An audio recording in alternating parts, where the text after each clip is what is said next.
मानवी विकासासाठी विज्ञान आणि तंत्रज्ञान ही संकल्पना घेऊन यंदाचं इंडियन सायन्स काँग्रेस आयोजित करण्यात आलंय। विशेष म्हणजे सुमारे 54 वर्षांनी वैज्ञानिकांची परिषद मुंबईत भरणार आहे। त्यामुळे मुंबई आणि राज्यभरातल्या विज्ञानप्रेमींना ही पर्वणी ठरणार आहे। जगभरातले 10,000 वैज्ञानिक आणि 11 नोबेल विजेते या परिषदेला हजेरी लावतील। येत्या 3 ते 7 जानेवारीपर्यंत ही परिषद चालणार आहे। पंतप्रधान नरेंद्र मोदी यांच्या हस्ते या परिषदेचं उद्घाटन होईल। या परिषदेदरम्यान विद्यार्थी आणि वैज्ञानिक यांच्यात संवाद साधला जाणार आहे। देशातल्या उदयोन्मुख वैज्ञानिकांना प्रेरणा मिळावी असा या परिषदेचा उद्देश आहे।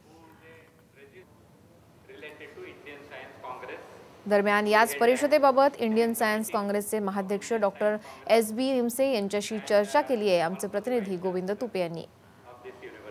तब्बल 54 वर्षानंतर मुंबई आणि खास करून मुंबई विद्यापीठामध्ये एक वैज्ञानिकांचा मेळावा भरतो आहे आणि हा मेळावा नक्की काय आहे, ही काय संकल्पना आहे, या संदर्भात आपल्यासोबत बोलण्यासाठी आहेत इंडियन सायन्स काँग्रेसचे अध्यक्ष डॉक्टर निमसे। आपण सर, तब्बल 54 वर्षानंतर मुंबईत हा कार्यक्रम होतोय।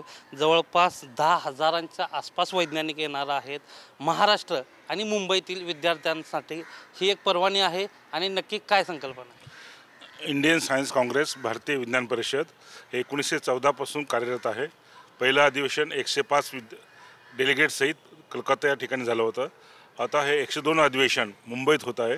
शेवटचं मुंबईतलं अधिवेशन 1960 साली झालं होतं आणि महाराष्ट्रामध्ये म्हणायचं असेल तर पुण्यामध्ये 2000 साली झालं होतं।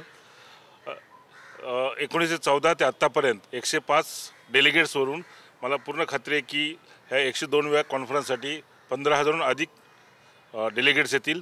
महाराष्ट्रातील खूप मोठ्या प्रमाणात विद्यार्थी आले आहेत। या परिषदेनिमित्ताने मी आधी पूर्ण महाराष्ट्रातल्या प्रत्येक विद्यापीठात जाऊन आलो आणि प्रत्येक ठिकाणून मोठ्या प्रमाणात विद्यार्थी येत आहेत। विशेषतः ह्या सायन्स काँग्रेसचा विशेष असं आहे की प्रथमतः 70 ते 80% हे विद्यार्थी आहेत। विद्यार्थी म्हणजे अंडर ग्रॅज्युएट, पोस्ट ग्रॅज्युएट आणि रिसर्च स्टुडंट। आणि इतक्या मोठ्या प्रमाणात विद्यार्थी येत असल्यामुळे आम्ही भरगच्च असा एक वैज्ञानिक कार्यक्रम त्या ठिकाणी ठेवला आहे। 6 नोबेल लॉरेट्स आणि 4 mathematics equivalent of Nobel prize असे 10 लोक नोबेल प्राईज विनर येत आहेत। ही एक मोठी पर्वणी असते। एक नोबेल पारितोषिक विजेत्या शास्त्रज्ञांना ऐकणं एक फार महत्त्व असतं आणि त्यामधनं मुलांना इन्स्पिरेशन मिळतं। ते लोक कसे बोलतात, त्यांचं रिसर्च काय आहे आणि कोणाला नोबेल प्राईज मिळतं। आम्ही शक्य असेल त्या ठिकाणी नोबेल प्राईज विनरची विद्यार्थ्यांबरोबर इंटरॅक्शन पण ठेवणार आहे। या अतिरिक्त जवळजवळ 200 कार्यक्रम, 200 सायंटिस्ट देशभरातून आणि परदेशातून जे खूप प्रसिद्ध आहेत असे येत आहेत। आणि आम्ही जे 40 स्पेशल सेशन ठेवले आहेत त्यातले 3 हे लोकांना आवडणारे म्हणजे स्वच्छ भारत अभियान, माशेलकर सर ते करत आहेत। नंतर innovate and make in India हे विजय भटकर करत आहेत।